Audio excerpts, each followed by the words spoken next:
அனைவருக்கும் வணக்கம். நான் இந்திய பெண்ணே பாரதி பேசுகின்றேன். என்னுடைய சேனலை தயவு செஞ்சு சப்ஸ்கிரைப் பண்ணுங்கன்னு சொல்லிட்டு ரொம்ப ரிக்வெஸ்ட் பண்ணி கேட்டுக்கிறேன். அதே மாதிரி நிறைய பேருக்கு ஷேர் பண்ணுங்கள் அப்படின்றதும் நான் ரொம்ப ரிக்வெஸ்ட் பண்ணுறேன். ஒரு மேஜிக்கான விஷயமா தான் நான் வந்து ஆன்மீகத்தை நான் பார்க்குறேன், என் வாழ்க்கைக்கு பார்க்குறேன். உங்களுக்கும் அப்படி தான் பார்க்கணும் அப்படின்னு சொல்கிறேன். ஆனால் நம்ம தனியாக பேய் படம் பார்த்துருவோம், தனியாக ஹாரர் மூவிஸ் பார்த்துருவோம், எல்லாம் பார்த்துருவோம். அமானுஷ்யம்னா அது ஒரு மாதிரி நினைப்போம். இந்த அமானுஷ்யம், இந்த கடவுள், ஆன்மீகம் இதுங்கெல்லாம் ஒன்று. அது என்னதுன்னா, நமக்கு எதிரி என்ற விஷயம் வந்து நம்மளுக்கு ரொம்ப நெருக்கமானவங்களாகவே இருப்பாங்க. அந்த நெருக்கமான நபர் இருக்கிறாங்க இல்லைங்களா, அந்த நபர்னுடைய உடம்பில் அந்த போன ஜென்மத்துக்கு அதுக்கு முந்தின ஜென்மத்தில் இருக்கிற பகையோடு இருக்கும். ஒரு லவ் பண்ணி அவங்க அந்த ஒரு பொண்ணையே வந்து ஏதோ இது பண்ணிவிட்டு ஸ்பாயில் பண்ணிவிட்டு அந்த பெண்ணை கைவிட்ட விஷயம் இருக்கும். அது என்னதுன்னா, அதுக்கு அடுத்த ஜென்மத்திலையோ அதுக்கும் அடுத்த ஜென்மத்திலையோ அந்த பெண்ணே மனைவியாக வர மாதிரி இருக்கும். ஆனால் அந்த அந்த கர்மாக்களை அவங்க வந்து நல்ல விதமாக கழிச்சிட்டாங்க, எப்படியோ ஒன்று புரிஞ்சுக்கிறாங்கன்னு வச்சுக்கோங்களேன். இதில் குலதெய்வத்துக்கிட்டலாம் அப்புறம் வரேன் நான். இது ரொம்ப முக்கியமான வீடியோ. நீங்கள் கவனிக்க போகிறீங்களா இல்லையான்னு எனக்கு தெரியல. எல்லா குலதெய்வ கான்செப்ட்டுங்களே ஏன் குலதெய்வத்தை கும்பிடுங்கன்னு சொல்கிறாங்கன்ற விஷயத்துக்கு நான் அப்புறம் வரேன். முதல்ல இந்த அமானுஷ்ய விஷயம், இந்த ஆத்மா எதிரிகளை வந்து ஜெயிக்கணும், எப்போ பாரு எதிரிகளை வெல்வதற்கு, தீய சக்திகளை விளக்குவதற்குன்னு தான் நம்ம மேலாப்பாக தான் நம்ம பார்க்குறோம். அந்த அளவுக்கு போய் எதிரியாக இருப்பாங்களா? சொந்த கூட ஒரே வீட்டில் இருந்து ஒரே வீட்டில் வளர்ந்தவங்க போய் அவ்வளோ எதிரியாக இருப்பாங்களா அப்படின்னு நினைக்கிறோம். அதுக்காக தான் அந்த கடவுளே அந்த ராமாயண மகாபாரத கதைகளை ஏற்றுது. இன்னும் சொல்லப்போனால் அந்த கடவுள்களே வந்து அதில் ஆக்ட் பண்ணாங்க. அது உண்மையாக நடந்த கதையோ இல்லை ஒரு மித்தோ, ஆக மொத்தத்தில் அந்த புராண கதையை அந்த கடவுள்கள் தான் எழுத வச்சு மக்கள் மனதில் பதிய வச்சாங்க. ஃபுல்லாக இப்படி தான் இருக்குது கதைன்னு. ஏன்னா அந்த கதை எல்லா நாட்டுலேயும் எல்லா வித கண்ட்ரீஸ்லையுமே அந்த சிப்ளிங்ஸ்குள்ளே வர போட்டி போகுது. ஒரு வீட்டில் அக்கா தங்கச்சி மாதிரி பிறந்துட்டாலோ இல்லை அண்ணன் தம்பி மாதிரி பிறந்துட்டா கூட உங்களுக்கு அப்பா அம்மா கிட்ட வந்து இவன் வந்து நல்ல பேர் வாங்கிட்டான். ஒரு கட்டத்து வரைக்கும் ஒருத்தர் ஒரு கூட பிறந்த அண்ணனையோ தம்பியோ ஓஹோன்னு சொல்கிற மனசு திரும்ப திரும்ப பக்கத்தில் இருக்கிறவங்களுக்கே அதிக கிரெடிட் கிடைக்குது, அவங்களுக்கு மட்டும் அன்பு கிடைக்குது, அவங்கள மட்டும் பாராட்டுறாங்கன்னும் போது அந்த இடத்துல ஒரு துளிர் விடுது பாருங்கள். அந்த விஷயமே பொறாமையாக மாறி அப்புறம் சாபமாக மாறி அப்புறம் கொல்ற அளவுக்கு கூட போகுது. அதுதான் நம்ம சாம்ராஜ்யங்களில் இஸ்லாமிய அரசுகள் வந்த போதும் சரி, அதுலேயே நிறைய அப்பா பையன் அப்பாவை கொன்ற கதைகள்லாம் இருக்கும் உங்களுக்கு. அந்த மாதிரி ஒரு போட்டி வந்து உறவுகளுக்குள்ளேயே நடக்கும். அதுலேயும் முக்கியமாக அரச கதைகளில் அது இருக்கும். ஏன்னா அவங்க பட்டத்து இளவரசனாக வர்றன்ற ஒரு விஷயம் இருக்குது அதில் உங்களுக்கு. இப்போ முதல் பையன் தான் வரணும், வீட்டில் முதல் இது தான் வரணும், அந்த மாதிரி விஷயங்கள்லாம் அதில் இருக்கும் உங்களுக்கு. இத்தனை ரூல்ஸ் வச்சுருப்பாங்க. இதெல்லாம் பண்ணவங்க தான் அந்த ஃபஸ்ட்டு இதுக்கு வரணுன்னு. அதனால் இது நான் சாதாரண நாட்டு மக்கள் விஷயத்தை விட அரச கதையை வச்சு நம்மளுக்கு ராமாயண மகாபாரதம்லாம் தெரியும். ஆனால் நம்மளுக்கு ஒவ்வொரு வீட்டுக்குள்ளேயுமே அந்த கதை இருக்கும். அந்த விஷயத்த ஒரு பானைக்கு ஒரு சோறு பதமாக தான் நம்ம பார்க்கணும் அதை. அதே மாதிரி உங்களுக்கு ஒரு ஆஃபீஸில் வேலை பண்ணுறீங்கன்னா அந்த பிரதர்ஸு சிப்ளிங்ஸ்குள்ளே இருக்கிற விஷயங்கள் அந்த ஆஃபீஸ்லேயே ஒரே டீமில் நீங்கள் வேலை பண்ணுறீங்கன்னா அங்கே ஆக்ட் ஆகும். அது உங்களுக்கு இங்கே என்ன நடக்குதோ அதே விஷயம் ஒரு ஆஃபீஸில் அந்த மாதிரி நடக்கும். அது உங்கள் கூட ஒரே சக வேலையாட்கள் இருக்கிறாங்க பார்த்தீங்களா, அவங்களுக்குள்ளே இருக்கின்ற அந்த போட்டிகள் அந்த மாதிரி விஷயங்கள்லாம் அந்த இடத்துல எப்படி ஒரு பிரதர் சிஸ்டருக்கு சகோதரத்துவத்தில் வர விஷயம் அந்த இடத்துக்கு அப்படியே மாறும். அது உங்களுக்கு இது கணவன் மனைவின்னா பார்ட்னர்ன்ற மாதிரி வர மாதிரி பிஸ்னஸில் 2 தொழில் பார்ட்னர் ஒன்றா இருக்கிறாங்க. அவங்களுக்குள்ளே இருக்கிற புரிதல்களும் அவங்களுக்குள்ளே இருக்கிற போட்டிகள் என்ன இருக்கோ அதே விஷயம் கணவன் மனைவிக்குள்ளே இருக்கும், லைஃப் பார்ட்னருக்குள்ளே இருக்கும், தொழில் பார்ட்னருக்குள்ளே இருக்கும். ஆனால் அந்த போட்டிகள் அந்த பொறாமைகள் அப்படியே முத்தி போய் சாபமாக போய் அப்படியே கொலை பண்ணுற அளவுக்கு போகிறது. இந்த எக்ஸ்ட்ரீம் ஸ்டேஜ் எல்லாமே அப்படியே ஒரு நாட்டினுடைய அரசராகவே போனால் அந்த ஒரு பெரிய நாட்டையே பாம்பு போட்டு அழிக்கிறது. இது எல்லாமே இந்த புள்ளியிலேருந்து தான் ஆரம்பிக்குது உங்களுக்கு. அதில் புரிஞ்சிக்கிட்டு சூட்சுமங்களை புரிஞ்சிக்கிட்டு சில கடவுள்கள் நம்பிக்கையோடு இருந்து அதில் பண்ணுறவங்க அதில் தப்பிச்சு மேலுக்கு வந்துடுவாங்க உங்களுக்கு. அதில் என்ன விஷயம்னா, இந்த குலதெய்வ கான்செப்ட்டுக்கு முன்னாடி நான் ஏதோ என்ன பேசிட்டு இருந்தேன் உங்ககிட்ட ஏன்னா நான் எதுவுமே கண்டென்ட் எழுதி வச்சே பேசுறதில்லை ஏறக்குறைய ஒரு 2 வருஷமாக. அப்படியே நீங்கள்லாம் எதிர்க்க உட்காந்துட்டுருக்குறீங்க, அப்படியே பேசுறது ஸ்டார்ட் பண்ணோம், இன்றைக்கி என்னை பற்றி பேசணும் நம்ம அப்படின்னு பேசுறதை தவிர கண்டென்ட்டுன்னு ஒன்று ரெடி பண்ணிக்கிறதே கிடையாது. அதனால தான் இதுக்கு முன்னாடி ஒரு முக்கியமான விஷயம் சொல்லிவிட்டு அதுக்கப்புறம் அந்த குலதெய்வத்துக்கு வரலான்னு நினச்சேன். அந்த மாரி ஒரு உங்களுடைய போன ஜென்மத்தில இந்த மாரி ஏதோ ஒரு நடந்திருக்கும்னு வச்சுக்கோங்களேன். ஒரு பையன் ஒரு பொண்ணை ஏமாத்திறான் வச்சுக்கோங்க. அது இந்த அடுத்த ஜென்மன்றது ரொம்ப இருக்கு. கட்டாயம் இருக்கு. அடுத்த ஜென்மம், ஆத்மா இதுங்கெல்லாம் இருக்கு. அதுக்கு ஆயிரக்கணக்கான ப்ரூஃப் இருக்குது அதுக்கு. ஆனா, அத நீங்க எங்குமே சயின்டிஃபிக்காலாம் லாஜிக்கா ப்ரூவ் பண்ண முடியாது. அவ்வளோதான். அந்த மாரி உங்களுக்கு அந்த போன ஜென்மத்தில இருந்தவங்க ஒய்ஃபாவே வர்ற மாரி பிளான் பண்ணியிருப்பார். அந்த வானத்தில் இருக்கின்ற நட்சத்திரங்களும், கிரகங்களும், அந்த எனர்ஜியும் அவங்களாவே தான் உங்களுடைய மனைவியா வர மாரி அமைஞ்சிருக்கும். அதில என்ன பண்ணுவாங்கன்னா, ஆரம்ப கட்டத்திலேயே சில பேர் இந்த பொண்ணு கூட எனக்கு ஒத்து போல, இந்த பொண்ணு கூட எனக்கு ரொம்ப சண்டை வருது, அதனால இத டைவர்ஸ் பண்ணிட்டேன்னு பண்ணிடுவாங்க. அவங்க டைவர்ஸ் பண்ணாலும் என்ன ஆகும்னா, வேற ஒரு வாழ்க்கையில வேற எதனா தொழில்ல பயங்கரமா ஏமாந்துறதோ, இல்ல வேற எதனா ஒரு இடத்துல மாட்டுறதோ, இல்ல எதனா ஒரு அகால இதில போயிறதோ, அந்த மாரி நடந்துருமோ தவிர, அவங்களுக்கு ஒரு கர்மா விதிக்கப்பட்டிருக்குது. அந்த கர்மாவ எப்படி ஸ்மூத் பண்ணிக்கலான்றதுக்கு தான் கடவுள்கள் நமக்கு. அந்த கர்மாவையே நீங்க ஒரு பொண்ணு வந்துடுச்சு, நீங்க நீங்க நினைச்சத விட பயங்கரமா அந்த பொண்ணு கூட வாழ்க்கை நடத்துறதே பெரிய கஷ்டமா இருக்குதுன்ற பட்சத்தில, என்னெல்லாம் பண்ணா அந்த பொண்ண நமக்கு ஏத்த மாரி மாத்திக்க முடியும்? அப்படின்ற மாரி. இல்ல அதே மாரி ஒரு பையன் ஒரு பொண்ணோ, பொண்ணு ஒரு பையனோ. அதுக்கு மட்டும் எக்ஸாம்பிளுக்கு எடுத்திருக்கேன் நான் உங்களுக்கு. இதில குலதெய்வம் எங்கடா உங்களுக்கு ஹெல்ப் பண்ணுதுன்னு பார்த்தா, இப்போ ஒரு அம்மாவுக்கு 4 பசங்க அந்த காலத்தில 5 பசங்க, 10 பசங்க இருக்கிறாங்க. அந்த பசங்க வளர்ந்துடுறாங்க. சின்ன வயசுலேருந்தே அவங்களுக்கு தெரியும். ஒரு பையன் நல்லா படிப்பான், பொறுப்பா இருப்பான், எல்லாமே பண்ணுவான்னு தெரியும். ஆனா, இன்னொரு பையன் கொஞ்சம் விளையாட்டு போக்கு இருக்குது.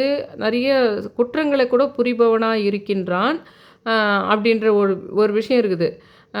அதில என்ன ஆகுதுன்னா, நீங்க அதில போன ஜென்மத்திலயோ, அதுக்கு முந்தின ஜென்மத்திலயோ அந்த குற்றங்கள் புரிபவர் ஒரு குழந்தையா இருக்கிறீங்க நீங்கன்னு வச்சுங்க. அந்த குலதெய்வம் ஒரு 7 தலைமுறைக்கு தொடர்ந்து அந்த அம்மா தான் நம்மளுக்கு அம்மாவா இருக்கிறாங்க. நம்ம எல்லாத்துக்கும் சேர்த்து அந்த அம்மா தான் முதல்ல ஒரு அம்மாவா இருக்கிறாங்க. இதில என்ன ஆகுதுன்னா, நம்ம ஒரு ஒரு பீரியட்ல நம்ம செய்த பாவத்தின் காரணமாக ஒரு பெரிய தண்டனைய அனுபவிக்க வேண்டி வருது பாருங்க. அது போன ஜென்மத்தில அந்த மாரி ஒரு பொண்ண ஏமாத்துறதுனால உங்களுக்கு இது நடக்கும்னு வருது பாருங்க. அதில கர்மாவ கழிச்சுக்கிட்டே வரும். அதில நீங்க தப்பிச்சுக்க பார்க்குறீங்க. அவங்கள விட்டே ஓடிடணும்னு பார்க்குறீங்க.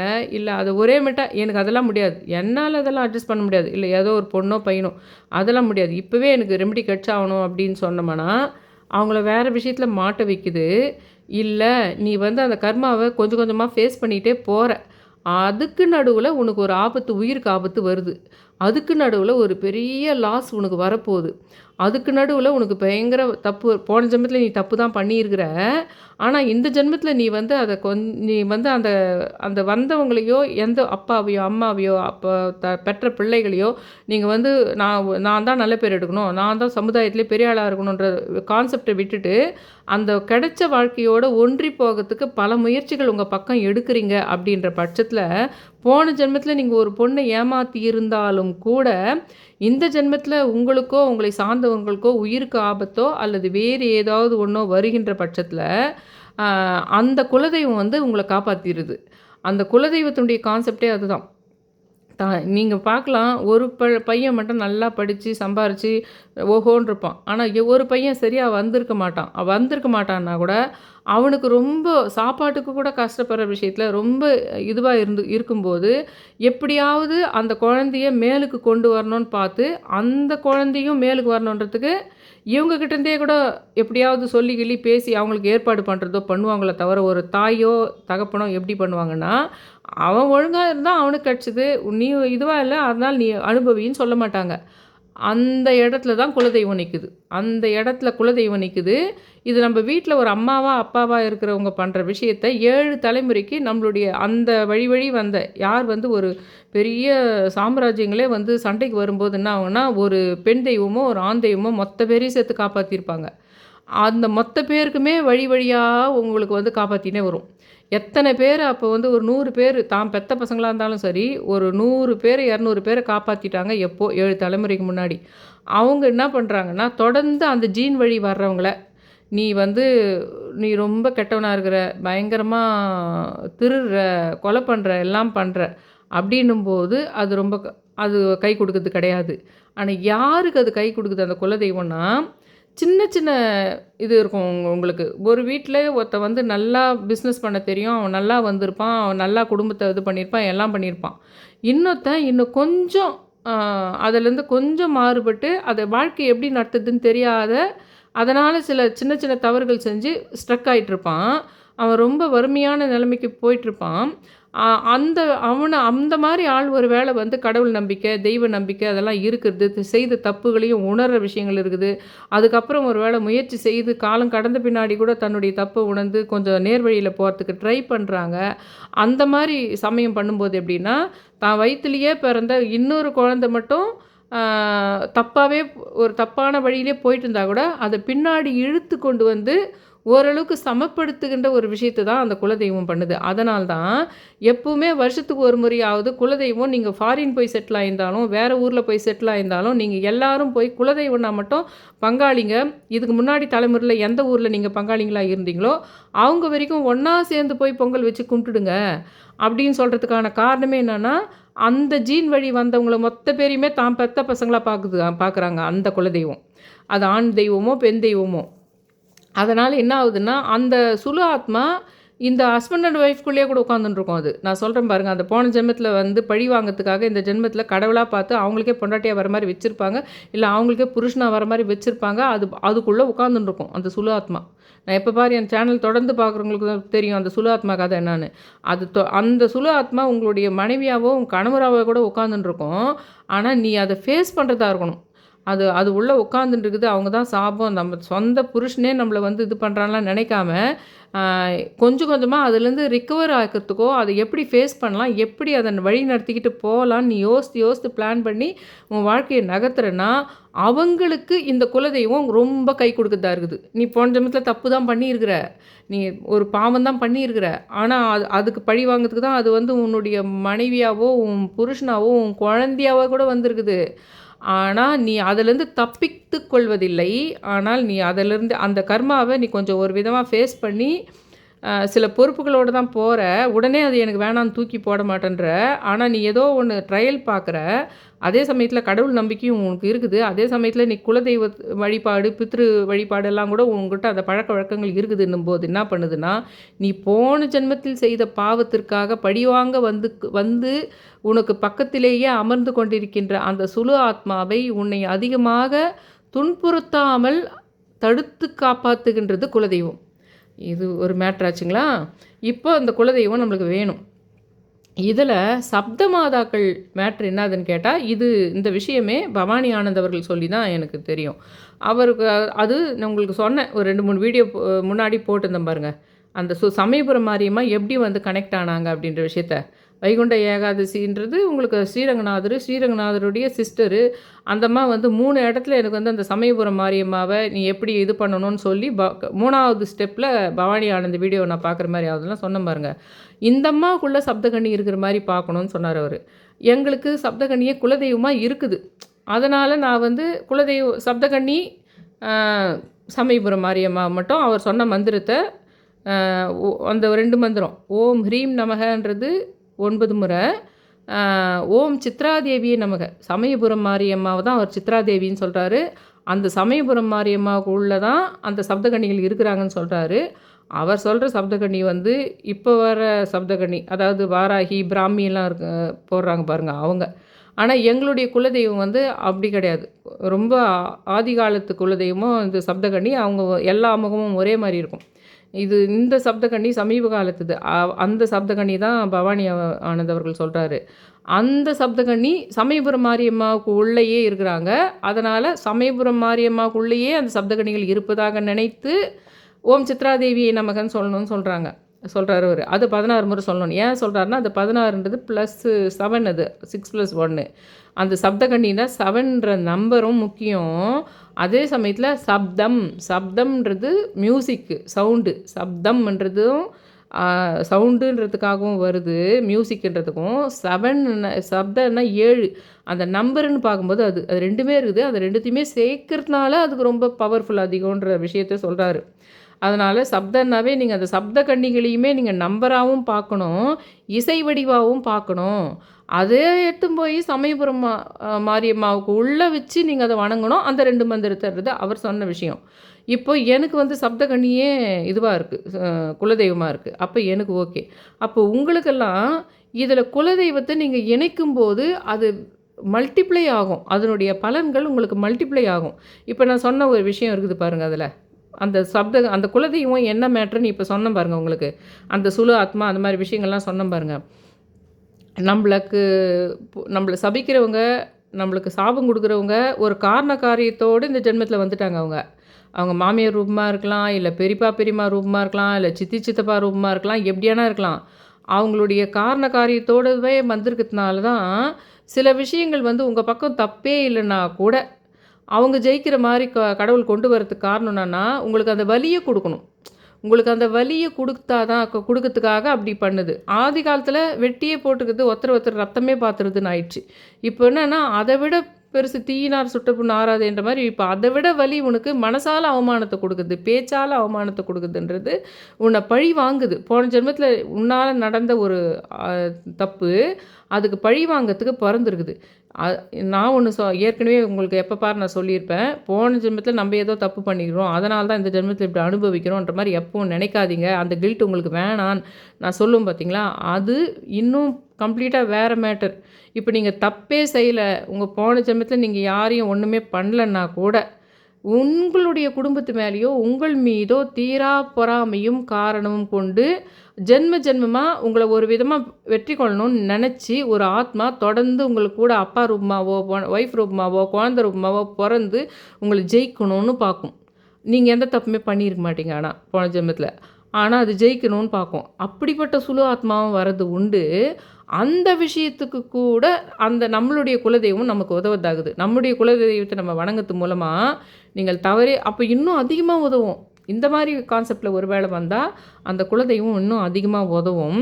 ஆனால் இந்த குலதெய்வத்து கூட நம்ம அந்த சப்தகன்னிகளையும் உள்ளே கொண்டிருக்கின்ற சமயபுரம் மாரியம்மாவை சேர்த்து ஏன் வணங்கணும்னா, அந்த சப்தகன்னிகளுக்குள்ளே வந்து பலவிதமான கலை விஷயங்கள் இருக்கின்றது, இசை விஷயங்கள் இருக்கின்றது, வேறு ஞான விஷயங்கள் இருக்கின்றது. ஏன்னா சப்தகன்னியிலேயே உங்களுக்கு சரஸ்வதி எல்லாமே இருக்கிறாங்க. உங்களுக்கு ஒரு காளி மாதிரி எதிரியை கொல்கிற விஷயமும் உங்களுக்கு அதில் இருக்காங்க. அதே மாதிரி உங்களுக்கு அறிவை கொடுக்கின்ற, ஞானத்தை கொடுக்கின்ற, நீங்கள் எப்படி ஜெயிக்கணும், ஆஃபீஸில் போயிட்டு நிறைய ஹை பொசிஷன் போயிட்டு நாலேஜ்னால நீங்கள் யாரையாவது ஜெயிக்கணுமா, அப்போ அந்த நாலேஜுக்குரிய சரஸ்வதி தேவி அதுக்குள்ளேயே இருக்கிறாங்க, அதுக்குள்ளேயே கங்காதேவி இருக்கிறாங்க. இது மாதிரி உங்களுக்கு முற்றிலும் துறந்த வயசு ஆக ஆக அந்த ஞானத்தை பெற்றுக்கிறது, அந்த ஞானமும் அதுக்குள்ளேயே இருக்கிறாங்க. உங்களுக்கு பொன் பொருள் அதெல்லாம் வேணும்னா உங்களுக்கு அதுக்குள்ளேயே கனகத்தாராக இருப்பாங்க. உங்களுக்கு பொன் பொருள் பணம் செல்வம் லக்ஷ்மி இருப்பாங்க. அந்த மாதிரி அதுக்குள்ளேயே உங்களுக்கு உணவுக்கு தேவையான விவசாயம் சம்மந்தப்பட்ட அதுக்குள்ளேயே பச்சையமாக இருப்பாங்க. அதாவது அந்த சப்தகன்னிகளுக்குள்ளேயே நம்ம வாழ்க்கைக்கு தேவையான எல்லா விஷயங்களுமே இருக்கின்றது. அந்த சப்தகன்னிகளையே உள்ளே கொண்டிருக்கின்றார் சமயபுரம் மாரியம்மா என்னும்போது, இது கூட ஏன் குலதெய்வத்தை நான் சேர்க்கணும்னு சொன்னேன் அப்படின்றதுக்கு தான் நான் உங்களுக்கு அந்த விஷயத்த சொல்கிறேன். நீங்கள் என்ன பண்ணுங்கன்னா 7ன்ற நம்பர் கரெக்டாக 777ன்ற நம்பருக்கு அலாரம் வச்சு உங்களுக்கு செல்ஃபோன்லேயே 777 அப்படின்ற அது அலாரம் வைக்கிறதோ, இல்லைன்னா 77 ஏதோ ஒரு 7ன்ற நம்பர் இருக்கணும் அதில் கண்டிப்பாக. ஆனால் நீங்கள் 7 மணிக்கு அலாரம் வச்சுட்டு 8 ஹவர் வரைக்கும் 7ன்ற நம்பர் இருந்துகிட்டே தான் இருக்கும். அந்த மினிட்ஸ் மட்டும் போயிட்டே இருக்கும். அதில் நீங்கள் ஏதாவது ஒரு அந்த 7லேருந்தே நீங்கள் ஃபிக்ஸ் பண்ணிட்டீங்களன்னா அது காலை 7ஓ இல்லை மாலை 7ஓ. மாலை 7 கன்னி ஓரை, இன்னும் சொல்லப்போனால் மாலை 7ன்றதே கன்னி ஓரை. அதை டெய்லியே அந்த மாலை 7 மணிக்கு கூட நீங்கள் இதை பண்ணலாம். ஆனால் நான் எதுக்காக இது நான் 48 நாளைக்குன்னு சொல்கிறேன்னா, அந்த 48 நாள் தொடர்ந்து பண்ணும்போது உங்களுக்கு நிறைய உங்களுக்கு இதுக்காக உங்கள்கிட்ட நடிச்சுக்கிட்டு இருந்தவங்க, ஆனால் பின்னாடி போய் அவங்க பேசுறது உங்கள் காதுக்கு தெரிஞ்சிடும். அவங்க பின்னாடி ஏதோ ஒரு விஷயம் சொல்கிறது உங்களை பற்றி, ஆனால் இத்தனை நாள் நீங்கள் ரொம்ப நம்புறீங்க, அவங்க ரொம்ப உங்களுக்கு நெருங்கியவங்க, ஆனால் நீங்கள் அவங்கள ரொம்ப நம்பியிருக்கிறீங்க, அவ்வளோ நடிச்சிருக்கிறாங்க. ஆனால் இப்போ இது நான் சொல்கிற விஷயம் நீங்கள் பண்ணுற அந்த மந்திரத்தை சொல்லி கரெக்டாக காலையில் 7 48 நாள் பண்ணும்போது என்ன ஆகும்னா, அந்த உங்களுக்குள்ளேயே இருக்கின்ற அந்த சுலு ஆத்மாவை தாங்கி இருக்கின்ற அந்த பர்சனை உங்களுக்கு காட்டி கொடுக்கும். ஆனால் அந்த பர்சனை காட்டி கொடுத்தா கூட உடனே போய் ஷர்ட்டு காலரை பிடிச்சி நீங்கள் சண்டைக்கெல்லாம் போகக்கூடாது. அந்த விஷயத்த குலதெய்வம் பார்த்துக்குவாங்க. சரிங்களா?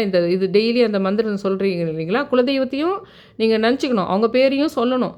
அதுக்கெல்லாம் நான் வந்து பிரபஞ்ச ரீதியாக சில விஷயங்களை எது நான் சொன்னாலுமே நான் ஒன்று ஃபஸ்ட்டு லைனில் எழுத வேண்டியது ஒன்று சொல்கிறேன். அதை ஃபஸ்ட்டு எழுதிருங்க. நாளைக்கு ஒரு வீடியோ போட்டாலும் அதுக்கப்புறம் ஒரு வீடியோ போட்டாலும் ஃபஸ்ட்டு லைனில் ஒன்று எழுதணும். அதை எழுதிருங்க. அது என்னதுன்னா, இந்த 2026 வருடம் எனக்கானது, என்னுடைய வெற்றிக்கானதுன்னு எழுதிருங்க. ஒரே ஒரு லைன், பலமுறை இல்லை, ஒரே ஒரு லைன். நாளைக்கு ஒரு வீடியோ போடுவேன், அதில் இப்படி எழுதுங்கன்னு சொன்னேன்னா அப்போவும் இந்த லைன் எழுதணும். 2020 இது வந்து பிரபஞ்சம் லா ஆஃப் அட்ராக்ஷன் பிரபஞ்ச மாடல் இதுவே நம்ம இது கூட சேர்த்துக்கிறோம்.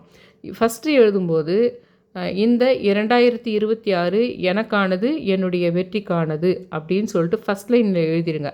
அதுக்கப்புறமா நீங்கள் அந்த மந்திரத்தை ஒரே நாள் எழுதி வச்சுக்கோங்க போதும். அது அவர் சொன்னது தான் அது. ஓம் ஹ்ரீம் HREEM ஓம் ஹ்ரீம் நமக ஒரே ஒரு முறை எழுதி வச்சுங்க பேப்பரில். அதை வந்து டெய்லி பார்த்து சொன்னால் போதும். அந்த எழுதுறீங்க இல்லைங்களா, அந்த எழுதுறதுக்கு மேலே ஃபஸ்ட் லைனில் தான் இதை நான் எழுத சொன்னேன். அதாவது 2026ன்றது எனக்கானது, என்னுடைய வெற்றிக்கானது அப்படின்னு சொல்லிட்டு மட்டும் ஃபஸ்ட் லைன் எழுதிட்டு அதுக்கப்புறம் இந்த மந்திரத்தை எழுதி வச்சுங்க. ஓம் ஹ்ரீம் நமகன்னு எழுதிருங்க. ஓம் சித்ராதேவியே நமக இது எழுதிருங்க. முடிஞ்சால் ஒரு சமயபுரம் மாரியம்மா படம் ஒன்று வாங்கிடுங்க. தை மாதம் 1ஆம் தேதியிலேருந்தே நீங்கள் ஆரம்பிக்கலாம். தை 1ஆம் தேதி வீட்டுக்கு கூப்பிட சொல்லுவோம் பார்த்தீங்களா, அந்த மாதிரி இதில் உங்களுடைய குலதெய்வம் எல்லோரும் கூப்பிட்ற மாதிரி நீங்கள் சமயபுரம் மாரியம்மாவை கூப்பிடுங்க. 2வது சப்தகன்னி இப்போ வந்து சில தெய்வங்கள்லாம் அவங்களுக்கு மட்டும்தான் குலதெய்வம். சப்தகன்னி அப்படி கிடையாது. நீங்கள் சப்தகன்னி யார் வேணால் கும்பிடலாம். இப்போ மதுரை வீரன் இவங்களுக்கு இந்த இருக்கும், காட்டேரி முனீஸ்வரன் குலதெய்வமாக இருக்குதுன்னா அது இன்னொருத்தருக்கு ஆகாது. அந்த மாதிரி சப்தகன்னி கிடையாது. சப்தகன்னி எல்லாருமே கும்பிடலாம். அதனால் நீங்கள் சப்தகன்னியை சமயபுரம் மாரியம்மாவுக்கு உள்ளேயே இருக்கிற மாதிரி நினைக்கணும். இந்த ஸ்லோகத்தை சொல்லும் போதெல்லாம் சப்தகன்னியம்மாவுக்கு வந்து சமயபுரம் மாரியம்மா உடலையே இருக்கிற மாதிரி நினைக்கணும். அதுக்கு தனி ஃபோட்டோலாம் வாங்கி வச்சுக்கோனா. அந்த ஸ்லோகத்தை சொல்லும்போது நீங்கள் உங்கள் மைண்டுக்குள்ளே அந்த கற்பனையாக அதை நினைக்கணும். ஆனால் இந்த சமயபுரம் மாரியம்மா ஃபோட்டோ மட்டும் வாங்கிடுங்கன்ற நான். அதை இருந்து தானே ஏற்கனவே வீட்டில் அப்படியே வச்சுக்கோங்க. இது ஃபோட்டோவை கொஞ்சம் தொடச்சி வச்சுக்கிறது, கொஞ்சம் அப்பப்போ செவ்வாய் வெளியில் அதை தொடச்சி அதுக்கு சந்தனம், மஞ்சள், குங்குமம், அந்த பொட்டு வைக்கிறது, பூ வைக்கிறது அந்த படத்துக்கு, அதெல்லாம் நீங்கள் டெய்லியே பண்ணணும்ல, அது பண்ணுங்கள். ஆனால் இந்த மந்திரத்தை தொடர்ந்து சொல்லும்போது நான் சொல்கிற விஷயங்கள்லாம் நீங்கள் நடக்கும். நீங்கள் இத்தனை நாள் நம்பிக்கிட்டு இருந்த ஒருத்தர் உங்களை பற்றி பின்னாடி ஏதோ சொன்ன கமெண்ட் இருக்கலாம், இல்லை உங்களுடைய வெற்றியில் அவங்க விருப்பம் இல்லாத இருக்கிறாங்கன்ற விஷயம் உங்களுக்கு தெரிய வரலாம். இத்தனை நாளை விட அதிகமாக உங்களுக்கு உங்களுடைய அந்த ஒரு எதிர்ப்பு மனசு இருக்கிற விஷயங்களை நீங்கள் ஒரு மாதிரி குழந்தைத்தனமாக இருந்திருக்கலாம் இத்தனை நாள் சாமிங்கா. ஆனால் இனிமேல் அதை கண்டுபிடிக்கிற சக்தி உங்களுக்கு வரலாம். ஆனால் நீங்கள் எதிர்க்காதீங்க அந்த வேலைக்கு. அதை தெரிஞ்சுக்கிட்டு நீங்கள் இவங்கக்கிட்ட மந்திரம் சொல்கிறீங்க இல்லைங்களா, அப்போ இவங்கக்கிட்டே சொல்லிவிடுங்க. உங்களுக்கு என்ன பிரச்சனை இருக்குதோ அது இவங்கக்கிட்டே சொல்லி ஒரு அம்மாக்கிட்ட சொல்கிற மாதிரி சொல்லிவிடுங்க. இவங்க அதை எப்படி சரி கட்டுறாங்கன்றது நீங்கள் பார்ப்பீங்க.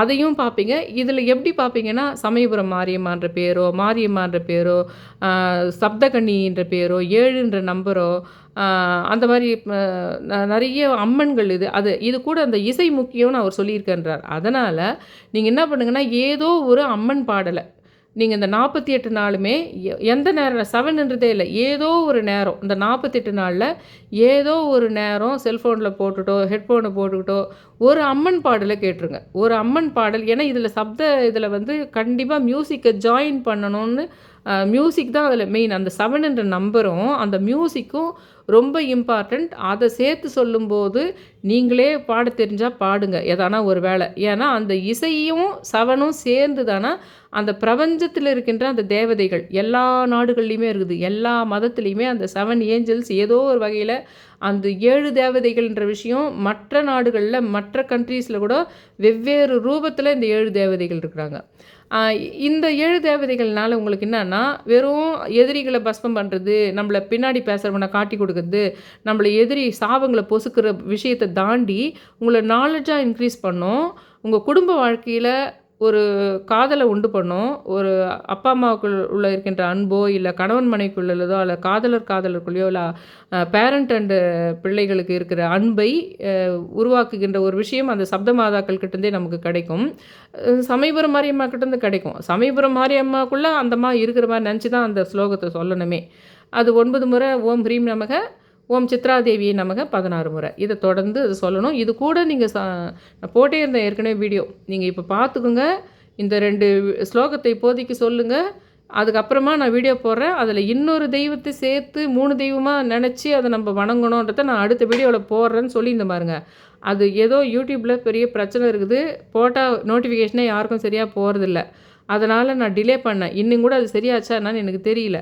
ஆனாலும் இன்றைக்கி நான் போடுறேன் இந்த வீடியோவை. உங்களுக்கு வாய்ப்பு இருந்தால் நீங்கள் இதை பார்ப்பீங்க இந்த வீடியோவை. அதை செய்ய தொடங்குவீங்க. தொடர்ந்து செய்யும்போது நான் சொன்ன விஷயங்கள் நிறைய உங்கள் வாழ்க்கையில் இது வரைக்கும் நீங்கள் தெரியாத சூட்சுமங்கள், இன்னும் அற்புதமான விஷயங்கள், அதாவது சூட்சுமம் தெரியாதே ஆளாக இருந்திருப்பீங்க நீங்கள். ஒரு பயங்கரமான இன்னோசென்ட்டாக நிறைய ஏமாந்துக்கிட்டு அப்படிலாம் இருந்திருப்பீங்க. அதெல்லாம் தெரிஞ்சு இனிமேல்ட்டு அதுலேருந்து ரிக்கவர் ஆகிறதுக்கு ஒரு உத்வேகம் உங்களுக்குள்ளே வரும். ஒரு ரௌத்திரம் உங்களுக்குள்ளே வரும். அதே சமயத்தில் அந்த விஷயங்களை ரௌத்திரமாக இருந்தால் கூட அதை நேருக்கு நேர் மோதாமல் எப்படி ஸ்ட்ராட்டஜிக்கலாக ஜெயிக்கிறதுன்ற விஷயத்தை தான் அந்த சப்தகன்னிகள் பண்ணுவாங்க அவங்க கூட. அதில் பயங்கரமான ஆபத்துக்கள் வரும்போது குலதெய்வம் வந்து காப்பாற்றிடுவாங்க. குலதெய்வம் நிறைய பிளான் பண்ணும். அதெல்லாம் உங்களுக்கு பார்க்க தெரிஞ்சுதானா பிரபஞ்சம் நிறைய சொல்லும். அதை கண்டுபிடிக்கலாம் நீங்கள். இதை சமயபுரம் மாரியம்மா தான் நம்மளுக்கு இதை பண்ணியிருக்காங்க. இதை குலதெய்வம் தான் நம்மளுக்கு பண்ணியிருக்காங்க. இதுதான் நான் வந்து ஒரு அமௌண்ட் வரணும்னு நினச்சேன். ஒரு அமௌண்ட்டு எனக்கு வரணும். ஆனால் அந்த அமௌண்ட்டில் பாதி அமௌண்ட்டு தான் கொடுக்குறதா இருக்கிறாங்க ஒருத்தர். அப்போ நான் வந்து வேண்டுறேன். எனக்கு இந்த அமௌண்ட்டு தாங்க அதுக்காக நான் எதிர்பார்க்குறதுன்னு வேண்டுறேன். வேண்டிட்டு போகும்போது என்ன ஆகுதுன்னா, ஒரு பேகு எனக்கு கிடைக்குது. அந்த பேக்கில் தான் போட்டுன்னு போகிற மாதிரி சுச்சுவேஷன் வருது. அந்த பேக்கில் அந்த நம்பர் போட்டுக்குது.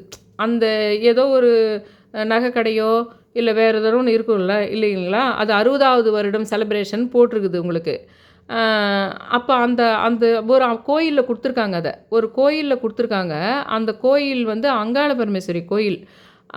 அங்காள பரமேஸ்வரி வந்து அது வந்து நான் எதிர்பார்க்குற நம்பர்.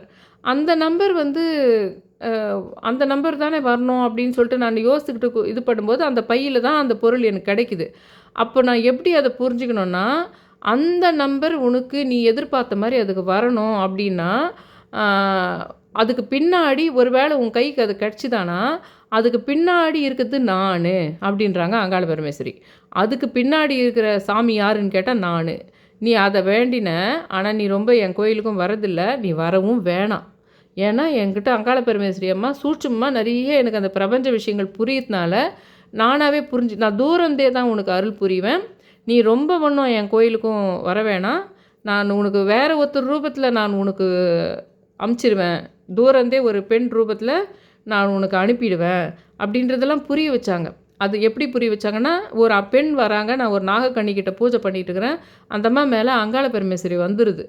அந்த அம்மாவே எனக்கு எப்போல்லாம் அங்காள பரமேஸ்வரி எனக்கு அருள் புரியணும்னு நினைக்கிறாங்களோ அப்போ கரெக்டாக அந்த அம்மாவை நான் பார்த்துருவேன்.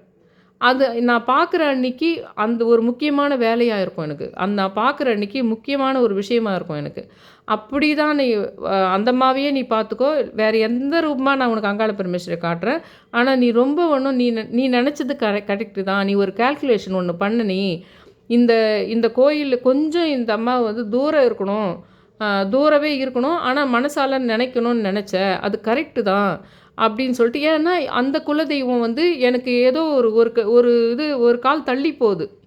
இப்போதைக்கு எனக்கு சப்தகன்னி தான் குலதெய்வமாக இருக்குதுனாலும் அங்காள பரமேஸ்வரி எனக்கு குலதெய்வமாக ஏதோ ஒரு கட்டத்தில் ஹஸ்பண்ட் வழியிலையோ ஹஸ்பண்டினுடைய 2வது அவங்களுக்கும் முன்னாடி தலைமுறையிலையோ ஏதோ இருந்து அந்த குலதெய்வத்துக்கும் எங்களுடைய ஹஸ்பண்டு குலதெய்வத்துக்கும் ஏதோ ஒரு சின்ன பிணக்கு வந்திருக்கணும்.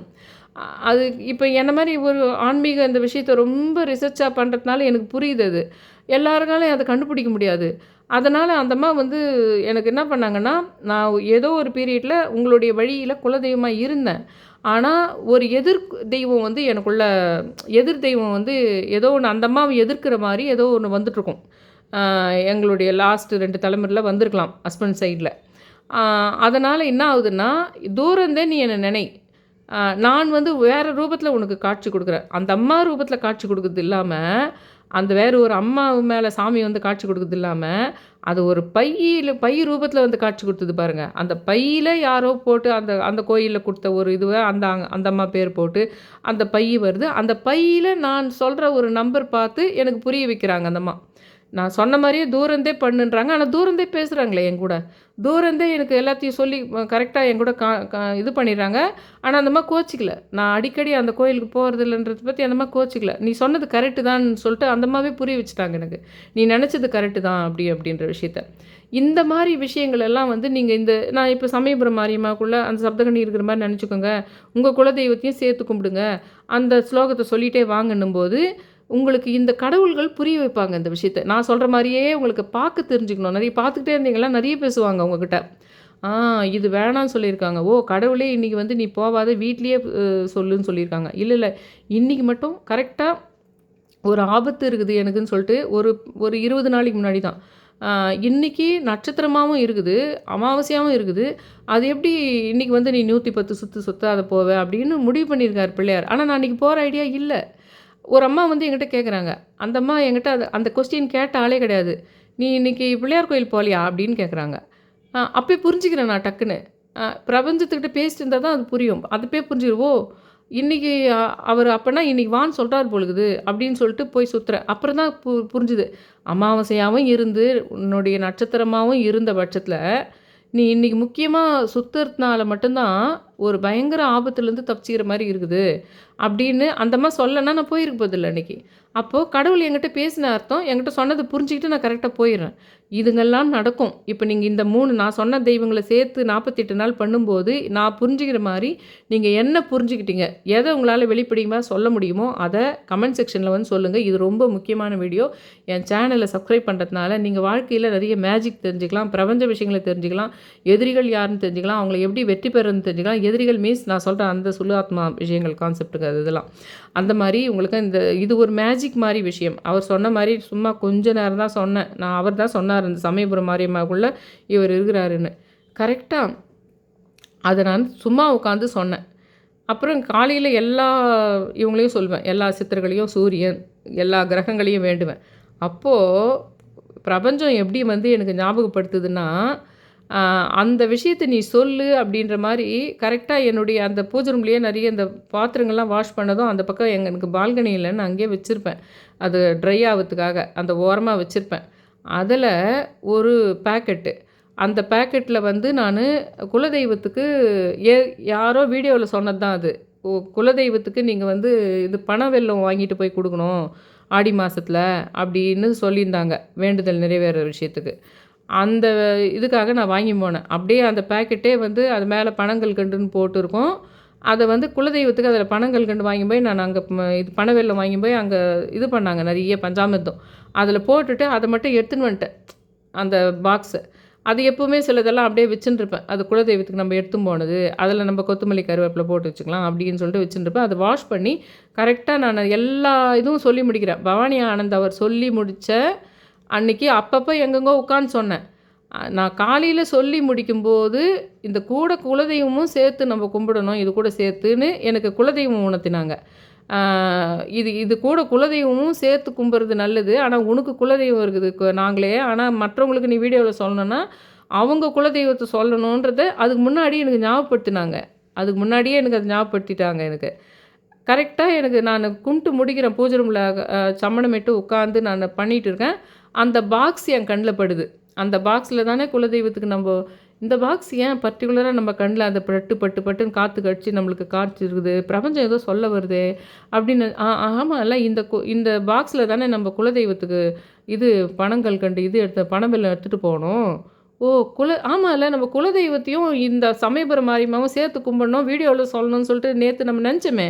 ஆமாம்ல, பிரபஞ்சம் அதுக்கு தான் ஞாபகப்படுத்தியிருக்கோம் அப்படின்னு கேட்ச் பண்ணுறேன். இந்த மாதிரி தான் நீங்கள் கூட கேட்ச் பண்ணணும். இப்போ நான் மேஜிக் தானே சொல்லித்தரேன். நான் உங்களுக்கு மேஜிக் தானே சொல்லித்தரேன். என் சேனலை சப்ஸ்கிரைப் பண்ணுறதுனால உங்களுக்கு என்ன லாஸ் இருக்குது சொல்லுங்கள். அதனால் தயவு செஞ்சு என் சேனலை சப்ஸ்கிரைப் பண்ணி நிறைய பேருக்கு ஷேர் பண்ணி அந்த ஆல் என்ற நோட்டிஃபிகேஷன் பெல் பட்டனை ப்ரெஸ் பண்ணுங்கள். ரொம்ப ரிக்வெஸ்ட் பண்ணி கேட்டுக்கிறேன். Thank you all.